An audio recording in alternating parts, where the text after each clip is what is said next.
Voilà, bonjour à tous, mes chers frères et sœurs. Je voudrais juste vous entretenir sur quelque chose de très grave. C'est très grave, très, très, très grave. Excusez-moi, j'ai perdu la voix. Euh, voilà, nous traversons une période très, très, très difficile. Vous comprenez? Voilà.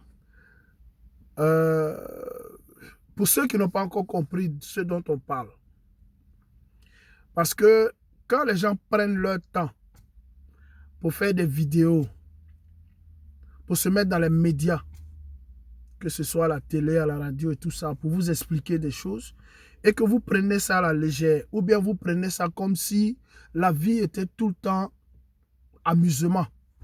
C'est-à-dire qu'on n'a pas un moment où on va se dire, bon, ok, aujourd'hui on va s'asseoir, écouter, et puis essayer un peu de prendre les choses au sérieux.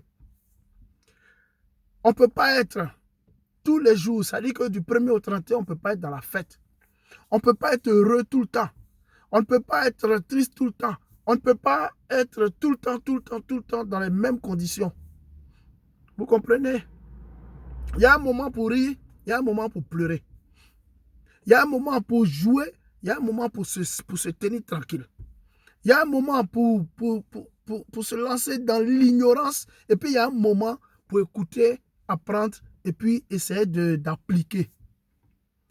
Partout dans le monde, les gouvernements sont en train de prendre des mesures concernant le coronavirus. Et même si c'est un virus qui a été fabriqué dans un laboratoire pour attaquer ou bien pour que ce soit une guerre, je ne sais quoi, ça tue. Même si ça n'a pas, je ne sais pas, ça ne... Quel que soit ce que vous pensez, quel que soit ce à quoi vous pouvez réfléchir, retenez simplement que le coronavirus n'est pas un jouet. Le coronavirus, ce n'est pas comme le soleil qui s'est levé, qui va se coucher, et puis la lune va apparaître, et puis après, il aura le soleil. Et puis, non, le coronavirus, c'est un virus qui est en train de décimer des populations. Partout dans le monde, en ce moment, les gens sont malades. Les gens sont en train de mourir. Depuis un moment, la mort ne vous dit plus rien. Là, je m'adresse d'abord, avant de rentrer vraiment dans le vif du sujet, je veux m'adresser d'abord aux populations en Afrique. Voilà déjà, on est en train de vous dire que les gens sont en train de mourir d'un virus. Et vous allez encore dans les maquis, vous allez encore dans les restaurants, vous êtes encore dans les rues, vous êtes encore en train de jouer, vous êtes encore en train de vivre comme si de rien n'est. C'est vrai qu'en Afrique, c'est dur. Quand des gouvernements au niveau international prennent des mesures pour leur pays, ils ont les moyens de mettre en place un système pour que tout le monde ait un minimum vital pour ne pas avoir de problème. En Afrique, ce n'est pas possible. 60 années d'indépendance, nos gouvernements n'ont jamais pensé qu'il faut mettre en place des hôpitaux bien fournis pour que, quelles que soient les situations, on puisse faire face. En Côte d'Ivoire, d'où je viens, c'est l'enrichissement illicite. Alassane Dramane Ouattara n'écoute pas ce que la nature lui dit. Alassane Ouattara n'écoute pas ce que le peuple de Côte d'Ivoire lui dit. Alassane Ouattara n'écoute pas ce que l'Afrique lui dit. On ment même sur les chiffres de contamination. On ment même sur un virus qui est en train de tuer des gens. Tu prends ta famille pour aller les confiner dans des hôtels à Assini, là où tous les dirigeants dans tous les pays sont au front en train d'essayer de trouver des solutions pour les populations. Toi, tu prends ta famille, tu prends ton entourage, vous allez à Sini, vous mettre dans des hôtels. Tu réquisitionnes des hôtels et puis vous allez vous asseoir. Dire à ton gouvernement, débrouillez-vous avec ce que vous êtes en train de faire. C'est très bien, monsieur le président de la communauté internationale. Je voudrais simplement dire ici, à la communauté internationale, qui n'en a rien à foutre de ce qui se passe en Afrique, qui n'en a rien à foutre de comment les peuples africains souffrent. Toutes les mesures qu'on prend, on fait des choses. Vous êtes en train de fabriquer, je ne sais pas moi, un vaccin et vous allez aller tester ce vaccin-là en Afrique. Et on entend que des gens sont en train de vacciner. Ils viennent avec des glacières, des frigo-box pour vacciner des gens. Ici, en Belgique où je suis, on vaccine personne. On en parle. Les recherches sont en train d'être faites. Les gens sont en train d'essayer de trouver le vaccin pour ça. Donc, actuellement, il n'y a pas de vaccin qui est en place. Dans tous les pays africains où des individus vont venir se présenter pour essayer de vacciner nos enfants, nos parents, il faut dire non. Il faut un jour marquer votre autorité aussi, peuple. Le peuple, là, il faut un jour marquer aussi votre opinion. Vous ne pouvez pas toujours être là, fermer vos gueules. Vous êtes assis, c'est manger, danser, boire. Et puis quand on vous dit qu'il y a des problèmes, vous faites comme s'il n'y a rien. Pour tous ceux qui sont en train de dire, le coronavirus c'est pour les blancs. Le coronavirus a été fabriqué, c'est chez eux là-bas. Vous êtes cons. Je m'excuse de vous le dire ici. Vous êtes cons, vous êtes des connards. Vous êtes des malades. Ça ne marche pas bien dans vos têtes. Quand vous venez affirmer de ce genre de choses, il faut regarder en Afrique. Il faut regarder un peu dans vos quartiers. Regardez autour de vous. Est-ce qu'il n'y a pas des Africains qui sont atteints? Est-ce que vous n'avez pas entendu, vous êtes en Afrique, vous êtes assis là, vous n'avez pas entendu un seul instant qu'il y a quelqu'un dans votre quartier ou bien quelqu'un dans un autre quartier qui a été atteint? Pourquoi vous veniez encore de manière, je ne sais pas moi, idiote, venez vous asseoir pour dire c'est pour les blancs? Vous n'avez pas encore entendu qu'il y a des noirs qui sont morts de ça? Oui, il faut, avec Koutoukou, avec les boissons traditionnelles, ça là, ça tue ça. Ah bon? Tu auras cancer du foie, mais tu vas mourir de coronavirus. Continue de boire Koutoukou pour remplacer les médicaments. Tu vas mourir de cancer de foie. Tu vas mourir de cirrhose de foie et puis tu vas mourir de coronavirus. Boucle d'andouille. Quand est-ce que vous allez écouter? Quand est-ce que vous allez prendre conscience? Toujours dans l'idiotie? On vous informe, on vous dit les choses. Mais vous prenez, vous transformez en chanson et puis vous jouez avec ça. Je vais vous expliquer une chose que vous ne comprenez pas. Vous voyez ça là? Je ne porte pas ça pour décoration. D'accord? Je travaille avec des gens, des malades. Ok? Le coronavirus dont on parle, ce n'est pas amusement. Allez dans les hôpitaux.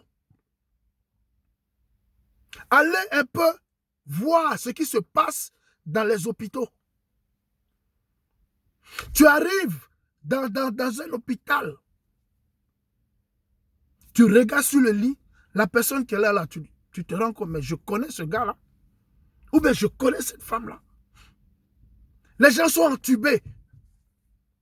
Entubés, là, ça dit qu'on prend des tuyaux, là, on met comme ça sur toi, partout. Parce que tes poumons ne fonctionnent plus. On te met sur le dos. Pour essayer et puis quand ça ne va pas, on te met sur le ventre. Et les gens sortent de la pied devant. Les gens meurent tous les jours. Tous les jours, les gens meurent. Ce n'est pas Grey's Anatomy. Ce n'est pas feuilleton urgence. Ici, là. La pandémie dont on est en train de parler, le virus dont on est en train de parler est en train de décimer des gens. C'est en train de tuer des gens. Vous ne pouvez pas imaginer. Vous ne pouvez pas imaginer. Là, je viens de finir le boulot. Heureusement, parmi mes patients, il n'y a personne. Parce que moi, je vais au domicile des patients. Mais j'ai des amis qui travaillent dans le milieu, dans les hôpitaux, au CHU, qui travaillent dans les cliniques, dans les maisons de repos. Et ces personnes-là, quand ils te rapportent ce qu'ils ont vu, tu ne peux pas imaginer. Quand tu te lèves le matin et puis tu sais que tu t'en vas chez des personnes qui sont susceptibles d'être contaminées. Et puis tu te dis, tu regardes ta femme qui est couchée sur le lit. Tu regardes tes enfants le matin. Et puis tu t'habilles, tu prends toutes tes affaires, tu montes dans la voiture et tu t'en vas quand même. Tu ne sais pas, si ce n'est pas Dieu, tu ne sais pas si tu vas revenir avec la maladie. Tu ne sais pas, quand tu vas revenir, tu vas rentrer chez toi là, tu ne sais pas si, jusqu'au soir là, si tu ne vas pas être contagieux pour ta famille. Tu ne le sais pas, on ne le sait jamais. Des infirmiers sont contaminés, des médecins sont contaminés, des brancardiers sont contaminés, des chauffeurs d'ambulance sont contaminés. Les gens prennent des mesures. On prend, regardez, on a des gants. On a des gants, il y a des gants, il y a tout ce qu'il faut. On a tout ce qu'il faut. Voilà, j'ai tout ça là. J'ai tout ça dans la voiture. J'ai tout ce qu'il faut. Mais rien ne dit que je ne serai pas contaminé. Rien ne dit que je n'aurai pas de problème. Je peux être comme ça tous les jours, toute la journée, avec mes gants, avec tout ce que vous voulez. Ok? Quand le moment d'être contaminé, quand ça te prend là, ça ne regarde pas ta couleur de ta peau, ça ne regarde pas ta beauté, ça ne regarde pas si tu es intelligent, si tu es riche, si tu es bête. C'est quand tu te retrouves sur le lit d'hôpital que tu prends conscience. Quand tu te retrouves sur le lit d'hôpital, c'est là que tu commences à comprendre. Vous pensez que les pays, même si, d'accord, les gens, ils ont fabriqué un truc pour faire, d'accord. À quel pays ça fait plaisir de dire tout le monde restez à la maison, on vous donne l'argent? Simplement parce qu'on a envie de prendre un virus pour... Vous devez comprendre à un moment donné que même si c'était le cas, peut-être qu'eux-mêmes, là, ça les a surpris. Peut-être qu'ils ont voulu jouer. C'est ça, on dit les enfants jouent avec le feu. Peut-être qu'ils ont voulu jouer à un moment donné avec quelque chose, ça les a échappé. C'est en train de décimer leur population. Ils sont désarmés. Un président se met à la télévision, il parle à son peuple, il dit plein de choses où il n'y a rien qui est cohérent. Tout le monde est désemparé. Tout le monde est désemparé. Les experts parlent. Mais comme les gens sont traumatisés, on n'écoute même pas les experts. Tout le monde est paniqué. Oui, il faut prendre chloroquine. Après, on dit non, il faut prendre de la nivaquine. Après, on dit non, c'est un simple virus. Après, on dit non, c'est la grippe. Après, quel que soit ce que c'est, ça tue ou bien ça ne tue pas. Faut-il s'en préserver ou pas? Est-ce qu'il faut se confiner ou pas? Est-ce qu'il faut protéger sa famille? Il faut se protéger, il faut protéger son entourage ou pas? C'est un virus. Est-il dans l'air? Est-il dans nos vêtements quand on sort des hôpitaux, quand on sort de chez les malades? Est-il sur nos chaussures? Dans nos cheveux? On ne sait pas, on ne sait même pas. Ça mute. Tu meurs du coronavirus, tu sors de l'hôpital directement, c'est cimetière. Il y en a qui font dans incinération. Incinération, c'est brûler le corps. Tes parents n'ont pas le droit de venir te voir. Donc, il n'y a pas le temps de dire, mon frère est mort, on t'appelle même pas, on n'a même pas le temps. On te prend là, peut-être tu as un parent qui est au courant, on te prend, tu es mort, on te met, on va t'enterrer, ou bien on te prend, on t'incinère. On te brûle. Pour ne pas que le virus mute sur ton corps, sur le corps qui est mort. Pour ne pas contaminer d'autres personnes. On prend le corps qui est mort, directement, on évacue. Et comme ça, tout le temps, tout le temps, tout le temps. Tu as des personnes qui ont eu des parents qui sont contaminés. Ils ne savent même pas. Jusqu'au jour-là, beaucoup ne savent pas qui de ma famille a été contaminé, qui de mes amis a été contaminé, qui de mes connaissances a été contaminé. Aujourd'hui, on n'est pas à l'heure de l'information entre familles. On est là, en train d'essayer de sauver ce qu'il y a à sauver. Donc, on n'a pas le temps de passer des coups de fil aux familles pour dire oui, décès de ton parent à l'heure, ceci, et voilà. On n'a pas le temps pour ça. Tu meurs, on te prend, on t'enterre. Tu meurs, on te prend, on t'incinère. Pour essayer d'avancer. Ok? Tu rentres dans les hôpitaux, les infirmiers, c'est cauchemar. C'est le cauchemar. C'est le cauchemar. Les médecins, c'est le cauchemar. Les gens sont désemparés. Les spécialistes, tu ne peux pas. On fait venir des gens pour compléter. Ça court dans tous les sens. Les gens tombent. Ça dit que il y en a qui viennent avec leur parent qui est contaminé. Ils déposent le parent. Et puis, quelques heures après, c'est eux qui sont pris. Et eux, ils tombent, ils meurent. On ne sait pas, on ne comprend pas ce qui se passe. On ne comprend pas ce qui se passe. OK? Il faut arrêter d'être inconscient. Si on demande de rester à la maison, restez à la maison. On ne demande pas de rester à la maison pour faire plaisir à qui que ce soit. Ne prenez pas ça comme une punition. Ne prenez pas ça comme une punition. Restez chez vous, là, ça sauve des vies. Quand vous restez chez vous à la maison, là, ça peut vous sauver. Ça peut vous sauver. Limitez les visites chez vous. Sortir là, c'est vrai, c'est difficile.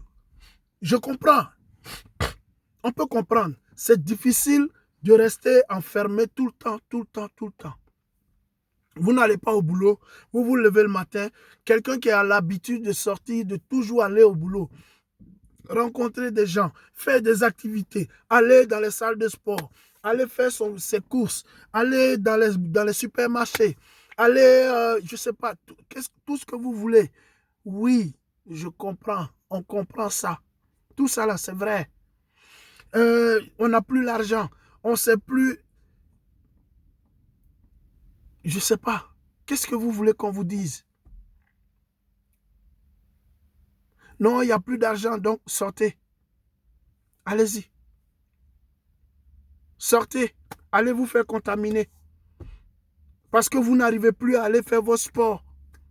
Sortez, allez vous faire contaminer. Parce que vous n'arrivez plus à aller dans les supermarchés, dans les galeries, pour aller passer vos journées, faire des selfies avec des copines, des copains, pour dire, voilà, si pour une fois vous pouvez rester à la maison pour éviter de vous mettre en danger et mettre en danger votre entourage, si pour une fois dans l'histoire de l'humanité, là, on peut vous demander de faire quelque chose et que tout le monde puisse respecter pour ne pas mettre les gens en danger. Moi, je ne sais pas qu'est-ce qu'on doit vous dire, en quelle langue il faut vous le dire. En quelle langue faut-il vous le dire? Ce n'est pas encore la pandémie où, quand tu sors, ça te prend et puis c'est un virus, comme on voit dans les films. On n'en est pas encore là. Ce n'est pas pour alarmer, enfin, c'est pas pour alarmer les gens. Mais il faut que les gens prennent conscience. On n'est pas encore comme dans les films où dès que tu es contaminé, le sang sort de tes yeux, de ton nez, de ta bouche, de tes oreilles. Hein. Peut-être qu'il aurait fallu que ce soit un virus comme ça pour que les gens comprennent que quand on dit rester chez vous, vous puissiez rester chez vous. Parce que tant que rien ne vous est arrivé là, vous ne prenez pas conscience. Vous avez des cons qui se promènent sur les chariots, les chariots qu'on prend pour aller faire les courses. Les caddies là. Le gars, il est contaminé, il vient et puis il lèche. Il y a des vidéos qui circulent. Il lèche les caddies exprès. Par méchanceté pour contaminer. Tu fais le malin, on te dit reste chez toi, tu sors, tu t'en vas, tu prends ça, tu es contaminé. Tu as des gens qui prennent des produits. Il veut acheter ça, il prend et puis il lèche. Ou bien il prend ça sans protection. Il y en a qui prennent les fruits, les légumes, tout ça là. Il prend, il sent, il va fleurer ça, ou bien il va, et puis il dépose. Vous allez entrer dans les supermarchés pour acheter du pain. Le pain là, ils ont joué avec ça, ils prennent ça. Pourtant, les instructions pour la question d'hygiène, même si ce n'est même pas à cause du coronavirus, tu veux acheter du pain, ce n'est pas toi seul, ce n'est pas le magasin de ton papa ou bien de ta mère. Tu rentres là, tu touches, tu prends. C'est pas je touche ça, ah c'est pas bon, je dépose. Je prends ça, c'est pas bon, je... Mais les gens sont déjà habitués à jouer comme ça, malgré les consignes. Et maintenant, les gens le font en période même de choses, de pandémie. Et des gens se font contaminer. Quand vous allez dans les supermarchés, il y a des files. Tu vas faire une demi-heure avant de rentrer dans un magasin. Quand tu as fini là, tu sors. Tu as fini même tes courses, tu fais de temps encore dans la file pour pouvoir aller à la caisse. Et puis, parce que la caisse, ce n'est plus comme on était avant, on était confinés, l'un derrière l'autre et puis on se suit. Non. Il faut une distance de sécurité. OK? Une personne à la fois à la caisse. Donc, quand l'autre vient, il dépose tous ses affaires, tu n'as même pas le droit de venir déposer tes affaires sur le chariot. Lui, il prend ses affaires, il s'en va. Et puis maintenant, on t'appelle et puis tu viens. Donc, tu peux facilement taper 1 heure ou 2 heures juste pour faire tes courses. Vous pensez que les gens font tout ça là simplement parce qu'ils ont envie de vous punir? Hein? Ou bien parce que les gens ne vous aiment pas?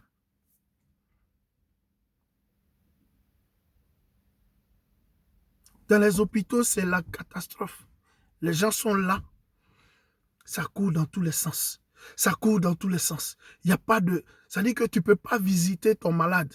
OK? Une fois qu'il est déposé là-bas, tu t'en vas. Si tu n'es pas contaminé, Inch'Allah pour toi. Si Dieu, ça dit, prie Dieu pour que tu ne sois pas. Tu rentres chez toi.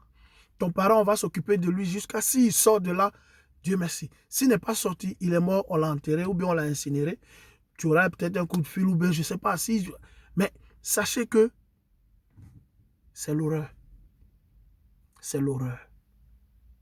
Ce n'est pas de l'amusement, c'est l'horreur. Vous comprenez? C'est l'horreur. Dites à vos parents. Appelez vos parents. Ici en Belgique, je suis à Liège.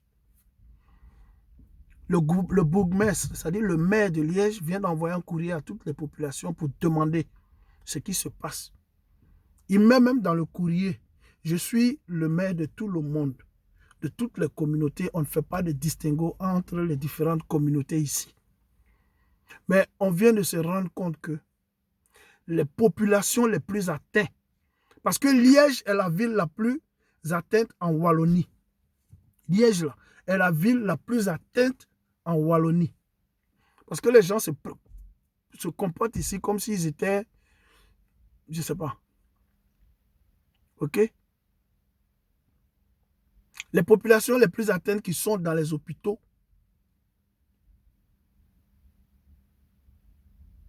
ce sont des populations qui viennent d'Orient. Ce sont des populations, on va dire, maghrébines, en grande partie. Les Turcs.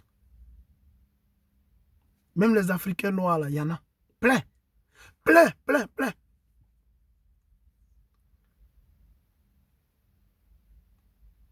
Il y en a plein dans les hôpitaux. Il ne faut pas jouer, hein. Il y en a plein. Les Européens, les Blancs, là, quand on a dit, dès qu'on a dit attention, contact, là, ils sont restés chez eux. Ils se sont enfermés, ils sont restés. Ceux qui ont été contaminés, c'est ceux qui étaient déjà dans des mesures comme ça, avant qu'on ne donne... Sinon, depuis qu'on a dit, c'est fini là. Eux, là, dès qu'ils ont appris, ils sont restés chez eux. La discipline, là. Ils se sont disciplinés, ils sont restés chez eux, ils ont respecté. Et c'est nous, là, les Africains noirs, les Africains blancs, là, comment on appelle, les Arabes, les Marocains, les Turcs, les Africains noirs, je ne sais pas, Congolais, Ivoiriens, Togolais, Guinéens, tout ça, là, c'est nous, là. C'est nous, là. Il faut toujours qu'on dise, qu'on parle sur nous pour dire qu'on n'est pas discipliné ou bien, je ne sais pas. Mais on est versé dans les hôpitaux. Donc, ce que je vais vous dire, c'est que là où vous pensez que oh, ça n'a qu'à faire vite, on va finir, on va retourner dans la vie risque de ne plus être pareil.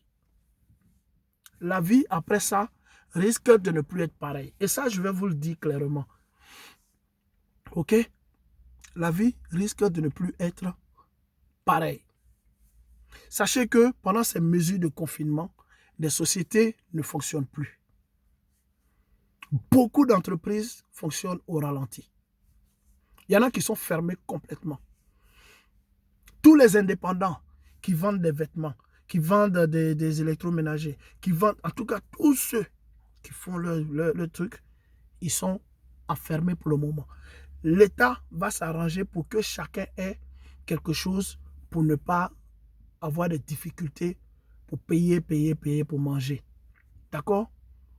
Les entreprises, les distributions de courant, de gaz, de téléphonie et toutes ces choses-là sont en train de prendre des mesures pour essayer que les gens savent, que les factures ne pèsent pas sur des gens.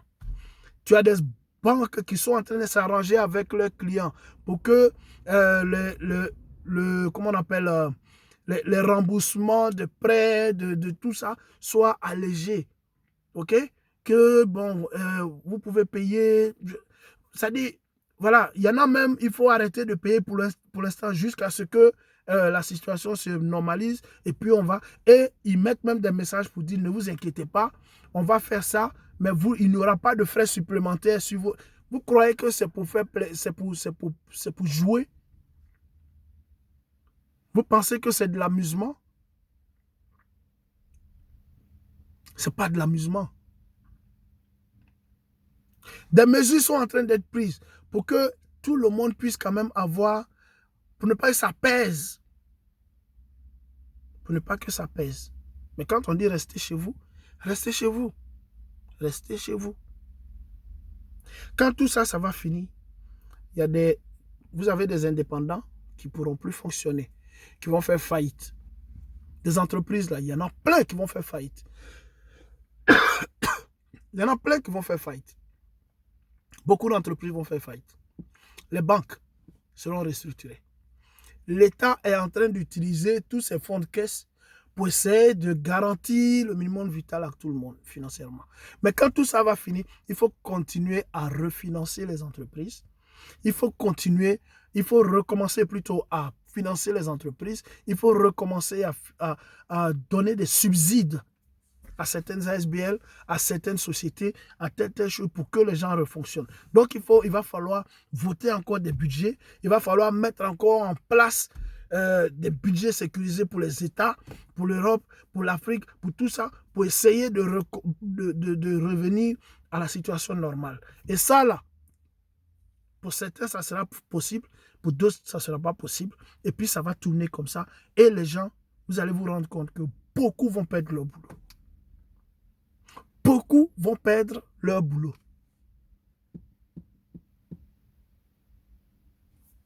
Je pense que c'est le moment où chacun peut un peu rester chez lui.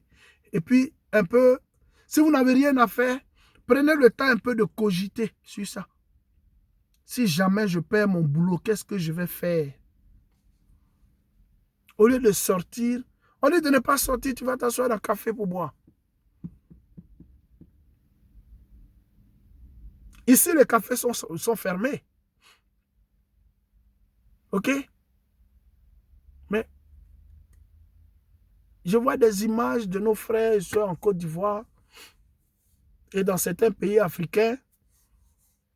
Ils sont dans les maquis, ils sont dans les cafés, ils sont dans les bars en train de danser. Pendant ce temps, le taux de contamination augmente au jour le jour. Mais ça ne leur dit rien.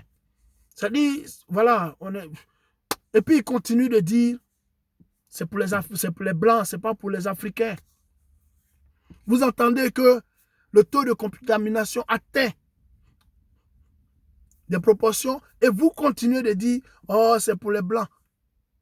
Vous sortez des coups avec des racines. Non, ça là, tu bois ça là. Ça là, ça peut pas. Est-ce que vous savez ce que c'est quoi? C'est pas grippe, hein? C'est pas Djekwadjo. C'est pas palu. OK? Ce n'est pas, maladie sexuelle ou bien des trucs pour dire qu'on va prendre des racines pour mettre dans des jeans traditionnels pour boire, pour guérir. Vous avez étudié le coronavirus pour savoir que quand vous allez prendre telle plante, ça vous guérit. Vous l'avez étudié. Regardez un peu comment les choses sont gérées dans votre pays. Regardez un peu comment tout est géré. Votre président, il est où? Pendant que vous allez dans Maki, là, votre président, il est où? Il est assis à Sini.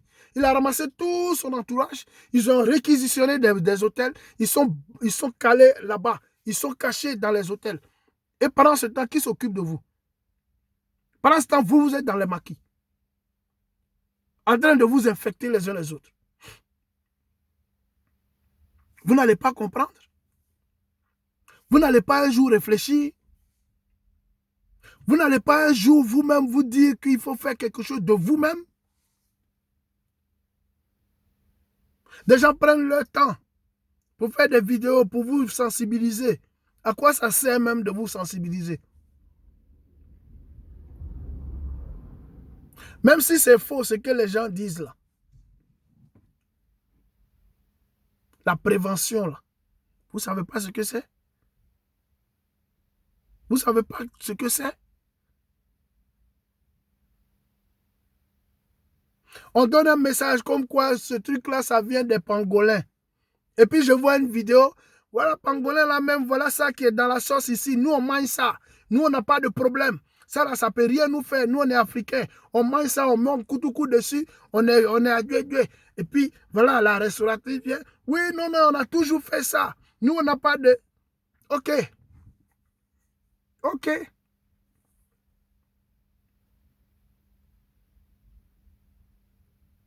La seule chose qu'on va regretter, c'est de ne pas être à vos funérailles. Sinon, le reste, là, vous allez mourir. La seule chose que nous allons regretter, là, c'est que vos funérailles ne seront pas organisées. Parce qu'actuellement, la personne ne peut faire funérailles de son ami. Tout le monde se préserve.